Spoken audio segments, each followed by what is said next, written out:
नमस्कार दोस्तों। ये वीडियो काफ़ी पुराना है जो कि महंत इंद्रेश हॉस्पिटल का है, लगभग 6-7 महीने पुराना।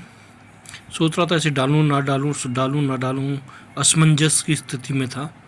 लेकिन फिर सोचा कि क्या हम लोग सिर्फ अपने अच्छे दिनों को ही याद रखें? क्या हम सिर्फ घूमने फिरने, शादी ब्याह, पर्यटन स्थलों के ही वीडियो को डालें और क्या उन्हें ही याद रखें, उन्हें ही देखें? क्या हम अपने बुरे दिनों को याद नहीं कर सकते?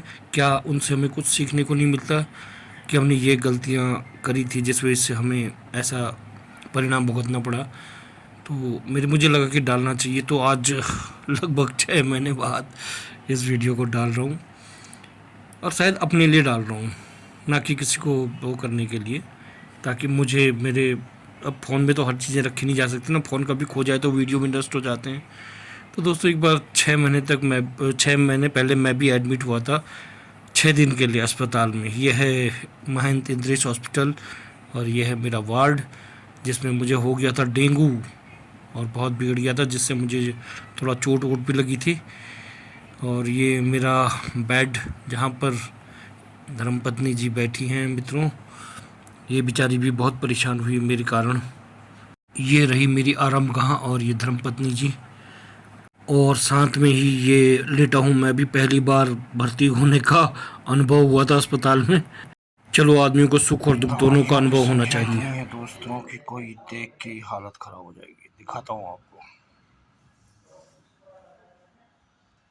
दवाई है मेरी। आधा बीमार तो दोस्तों दवाइयों को देख करके हो गया था मैं। इतनी सारी दवाइयाँ, बाप रे बाप। और ये इंजेक्शन, ये अभी शरीर के हिस्सों में ठुकने वाले थे, और प्रतिदिन दवाइयों की संख्या में वृद्धि हो ही रही थी। रोज़ डॉक्टर साहब नई दवाइयाँ लिखते थे और रोज़ ये रैक भर जाती थी दवाइयों से। मुझे तो याद भी नहीं रहता था दोस्तों कि मुझे कब कौन सी दवाई खानी है, या फिर नर्स या फिर धर्मपत्नी, ये दोनों लोग याद रखते थे कि कौन सी दवाई कब खानी है। और अपने जीवन के सबसे ज़्यादा दर्द, सबसे भयंकर पीड़ा से मैं इसी समय गुजरा था दोस्तों। असहनीय दर्द, बहुत बुरी तरह का दर्द है जब मेरे ये ड्रिप लगती थी दोस्तों। ग्लूकोज और दवाइयों से शरीर की स्थिति ऐसी हो गई थी जैसे ऑक्सीजन से फूला हुआ गुब्बारा नहीं रहता दोस्तों। और हाथ तो बहुत ही ज़्यादा सूज गए थे, बहुत ज़्यादा। हाथों में बहुत ज़्यादा स्वेलिंग आ गई है, इस वाले में भी। और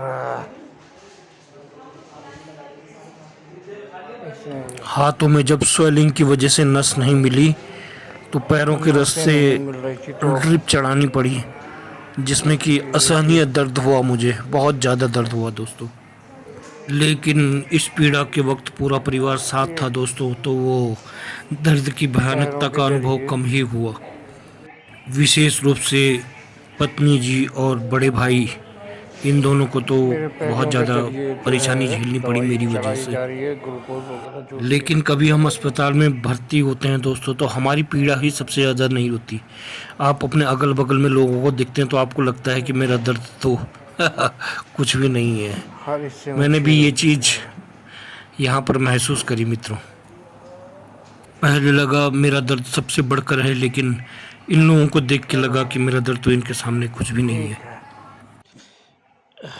ये देखिए दोस्तों, ये हाथ में नीडल लगी थी कल, जिसके माध्यम से मुझे ग्लूकोज की बोतल या दवाई जो भी है वो चढ़ाई गई थी।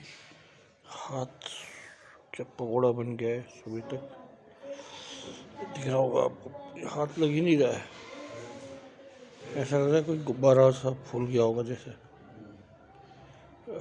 मुड़ भी नहीं रहा है, यहाँ से यहाँ तक मुड़ रहा है, बस इससे आगे नहीं मुड़ पा रहा है, इतना ज़्यादा सूज गया ये।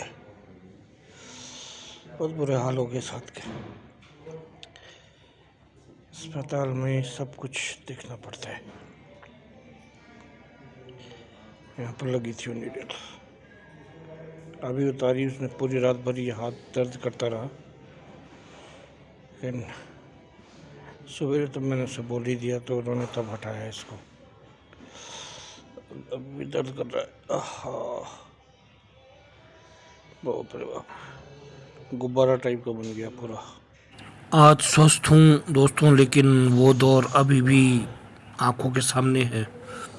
इतना ही कहूँगा अस्पताल को देख करके कि भगवान न करे कोई अस्पताल में भर्ती जाले हो। तो भी बाहर मेरा दर्द इन सब लोगों के ब्रश दर्द व्रश के आगे करके आ कुछ जाओ। भी नहीं था। वो पीड़ा भरी आवाज़ें, वो दर्द से छटपटाना, वो आवाज़ें आप भी सुन रहे होंगे। ये सारी आवाज़ें दर्द और पीड़ा की आवाज़ें हैं दोस्तों, जो एक बीमार आदमी को झेलनी पड़ती हैं। सही कहा है किसी ने कि दुनिया में कितना गम है, मेरा गम कितना कम है। ये सामने वाला पेशेंट दोस्तों, ये भी बहुत बीमार था। इसके पूरे शरीर में पट्टियाँ और रखी थी, कुछ तकलीफ थी इसको। इतना तो मुझे याद नहीं आ रहा है क्योंकि 6 महीना बीत चुका है। लेकिन ये दर्द से इतना परेशान था कि जब इसकी पट्टियाँ बदली जाती थी तो इसे बहुत तकलीफ होती थी। उस समय ये बहुत ज़्यादा चिल्लाता था और अपनी पत्नी और बच्चों को वहाँ से भागने को कहता था, क्योंकि वो उसे कहते थे कि पट्टी बदलो जिससे जल्दी तुम ठीक होंगे। लेकिन उससे बदलने से पीड़ा होती थी, उस कारण वह बहुत क्रोधित हो जाता था और पत्नी बच्चों को भागने को कहता था वहाँ से। सामने ही उसकी धर्मपत्नी है, जिन्होंने दोस्तों उसके डांटने के बावजूद भी उसका साथ नहीं छोड़ा और शुरू से और आखिरी टाइम तक, जब तक वो अस्पताल से ठीक होकर के नहीं गया, उसकी गालियाँ और डांट सुनने के बाद भी उसका साथ दिया, उसका साथ बिल्कुल नहीं छोड़ा। शायद ये धर्मपत्नियाँ ऐसी ही होती हैं दोस्तों, लाख गाली खाने के बाद, लाख डांट खाने के बाद, हर वक्त पति की सेवा में तत्पर, बीमारी में पल पल पति के साथ खड़ी हैं तो खड़ी हैं। इसी तरह की अनेक कहानियाँ मुझे इस अस्पताल में देखने को मिली। सारी कहानियाँ हर समय वीडियो रिकॉर्डिंग तो नहीं कर सकता था, लेकिन फिर भी काफ़ी कुछ देखने को मिला मित्रों। बहुत सारी बातें सीखने को मिली।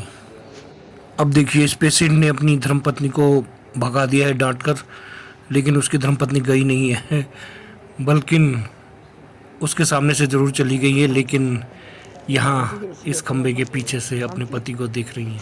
वो देखिए, पति को लगा कि वो चला गया है, लेकिन नहीं गई वो।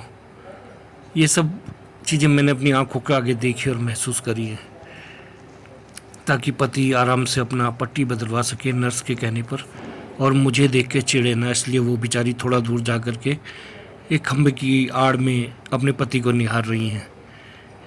क्या क्या होती है कहानियाँ भी अस्पतालों में। नए नए तरीके, नए नए लोग आपको देखने को मिलते हैं, नई नई स्टोरीज।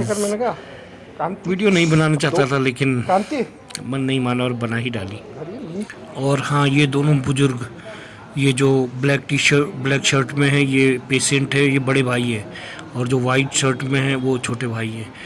बड़े भाई एडमिट है, छोटा भाई उनको देखने के लिए आया है। लेकिन अभी कुछ देर पहले ही यहाँ पर इन्होंने, छोटे भाई ने बवाल कर दिया था। जब ये इनको नर्स की ज़रूरत थी और नर्स आई नहीं, तो छोटे भाई ने यहाँ पर बवाल खड़ा कर दिया कि मेरे भाई को पूछते नहीं हो तुम लोग, देखते नहीं हो, और खूब डांटा वहाँ पर नर्सों को कि मैं तुम्हारी कंप्लेंट करूँगा ऊपर अगर तुमने मेरे भाई को जरा भी लापरवाही करी उनके इलाज में। तो ये है भाई के प्रति पीड़ा दोस्तों।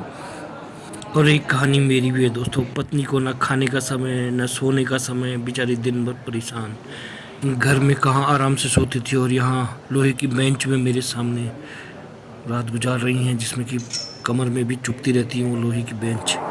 क्या करें मित्रों, चाहता तो नहीं हूँ कभी कि किसी को परेशान करूँ, पर क्या करें, वक्त है, सुनता ही नहीं। और ये रात्रि का समय दोस्तों, ज़्यादातर पेशेंट दिवाली का समय है तो अपने अपने घरों को निकल गए हैं जल्द से जल्दी, और अस्पताल लगभग 50% खाली हो चुका है ये वार्ड। हमने भी जाना था, पर पिताजी की देहांत को अभी 1 साल नहीं हुआ है, तो हमारी तो दिवाली है भी नहीं, और वैसे भी कैसे जा सकते थे पूरी तरह स्वस्थ होने के बगैर। रात को तो अस्पताल काटने को दौड़ता है दोस्तों, जिनको नींद नहीं आती उन्हें। और भी इस तरह की कहानियों के वीडियो बनाए थे मैंने, लेकिन फिर कुछ सोच के मैंने सब डिलीट कर दिए।